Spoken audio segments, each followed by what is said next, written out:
תאונת דרכים בכביש 31, משולבת של משטרת ערד, מתנה, אמצעים טכנולוגיים, מודיעין וכוחות נוספים שהגיעו לזירה. הצלחנו לאתר את הנהג ואת הרכב הפוגע במקום אחר לאחר שהוא ברח והשאיר את המנוח במקום.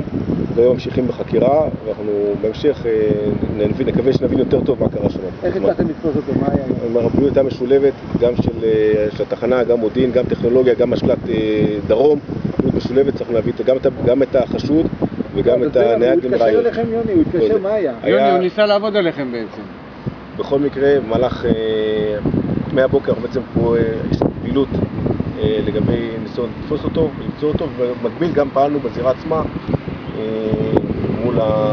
מול הזירה עצמה. אגב, מה הוא עשה?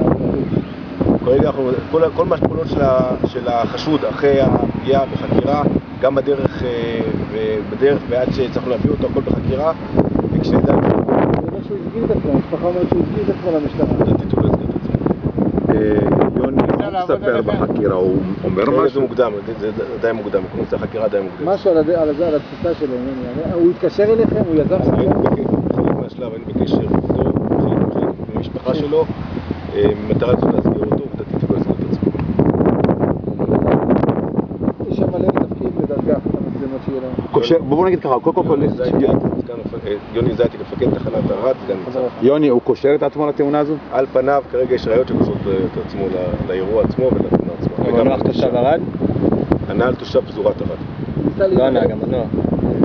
מהזירה עצמה הוא לא נשאר, מהזירה עצמה הוא לא נשאר, נמלט. בזירה עצמה. טוב, תודה.